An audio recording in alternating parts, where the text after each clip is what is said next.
மகா வந்து சூர்யா வந்து கிழிச்ச அந்த ஃபோட்டோவே பார்த்துட்டு மனசு கஷ்டப்பட்டுட்டு இருக்காங்க. இந்த சூழ்நிலை வந்து மகா வந்து அவங்க அம்மா வந்து சந்திக்கிறாங்க.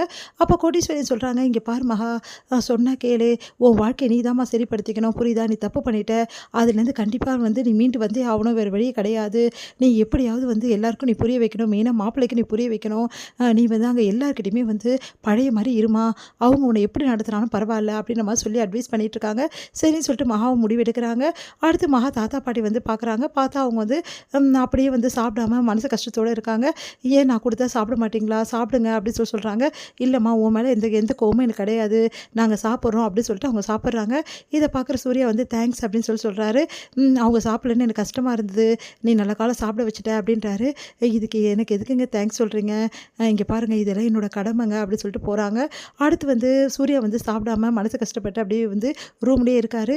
அத பார்த்த மகாமன் ரொம்ப வந்து டென்ஷன் ஆயிடுறாங்க. உடனே எப்படியாவது சூர்யா சாப்பிட வைக்கணுமே சொல்லிட்டு சாப்பாடு எடுத்துட்டு போய் போறாங்க. உடனே வந்து சூர்யா சொல்றாரு, எனக்கு சாப்பாடு வேணாம்" அப்படின்னு சொல்றாரு. "இங்க பாருங்க சாப்பிடாம இருந்தா உடம்பு கெட்டுரும். சாப்பிடுங்க" அப்படின்னோனே, "நான் உன் கையால பச்சை தண்ணி கூட குடிக்க மாட்டேன். ஏதோ வந்து என் தாத்தா, பாட்டி சாப்பிட்டதால நானும் சாப்பிடுவேன்னு நினைக்கிறியா? தயவுசெய்து நீ வந்து சாப்பாடு எடுத்துட்டு போயிட்டுக்கோ. அப்படி இல்லன்னா அவ்வளோதான்" அப்படின்ற மாரி சொல்லிடுறாரு. அதனால மகா என்ன பண்ணுறதுன்னு தவிக்கிறாங்க. அப்போ வந்து காயத்ரி கிட்ட இந்த மாரி வந்து அவர சாப்பிட வைக்கணும் அப்படின்னு சொல்றாங்க. அதுக்காக வந்து ஒரு பிளான் இருக்கு அப்படின்னோனே, சரின்னு சொல்லிட்டு காயத்ரி ஒத்துழைக்கிறேன்றா. கரெக்ட்டா ராஜலட்சுமி வரும்போது 2 பேரும் பேசிக்கிறாங்க.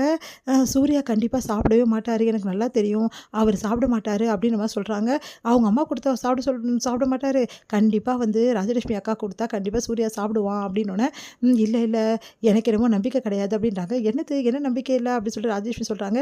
"இல்லக்கா இவ எடுத்துட்டு போனா சாப்பிட மாட்டேன்னு சொல்லிட்டான். அதனால தான் நீங்க எடுத்துட்டு போனா கண்டிப்பா சாப்பிடுவான்" அப்படின்னு சொல்லிட்டு நான் சொல்றேன். ஆனா மகா வந்து ஒத்துக்க மாட்டேங்கிறா. சூர்யா கண்டிப்பா யார் குடுத்தாலும் சாப்பிடவே மாட்டான். அதுவும் இவ எடுத்துட்டு போனா எப்படி சாப்பிடுவான் அவன்? இவன் மேல தான் செம கோவமா இருக்கானே!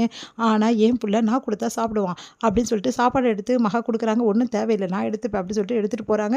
சூர்யா கிட்ட குடுத்து சாப்பிட சொல்றாங்க. சூர்யா வந்து அம்மா அது வந்து எனக்கு சாப்பாடு வேணாம்மா. அதெல்லாம் தெரியாதுப்பா. நீ வெறும் வயித்தோட படுக்கக்கூடாது. அம்மாவே செஞ்சு எடுத்துட்டு வந்திருக்கேன்."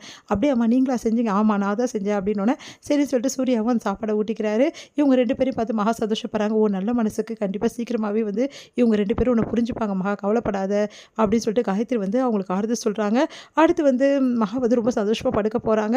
அப்போ வந்து சூர்யா சொல்றாரு, "இதுக்கெல்லாம் காரணம் நீ தானே." "என்ன காரணம்?" அப்படின்னோனே, நீ சந்தோஷமா இருக்கல்ல, அதுக்கெல்லாம் காரணம் நீ தானே." அப்படின்னோனே, "என்னங்க நீங்க? நான் சந்தோஷமா இருக்கிறதுக்கு நான் தான் காரணம்." அப்படின்றாங்க.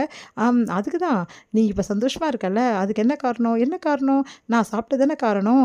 அப்படின்னோனே, "அது எப்படி இவரு கண்டுபிடிச்சாரு?" அப்படின்னு சொல்லிட்டு யோசிக்கிறாங்க.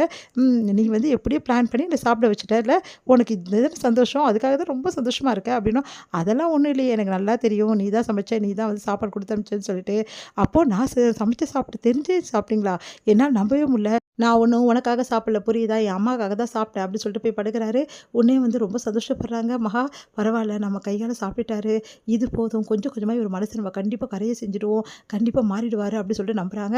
இங்க வந்து கௌதம் செம்ம டென்ஷனா இருக்காரு. "அப்போ இவ்ளோ நாள் வந்து எனக்கு துரோகம் பண்ணியா நீ? துரோகம் பண்ணவளா நீ? நீ ஒழுக்கம் தான் உன்கிட்ட இருக்குன்னு நெனச்சேன். அது கூட உன்கிட்ட இல்லையா? இவ்ளோ நாள் என்னை ஏமாத்திருக்க. உன்ன சும்மா விடமாட்டேன்டி. இந்த வீட்ட விட்டு உன்ன தொரத்தி அனுப்புவேன். வந்து உன்னோட பழைய கதையெல்லாம் வீட்ல வந்து நிரூபிச்சு, உன்ன இந்த வீட்ட விட்டே அனுப்பிச்சுடுவேன்" அப்படின்னு சொல்லிட்டு கௌதம் வந்து பிளான் பண்றாரு. எப்படியாவது இத செஞ்சே ஆவணும் அப்படின்னு சொல்லிட்டு யோசிக்கிறாரு.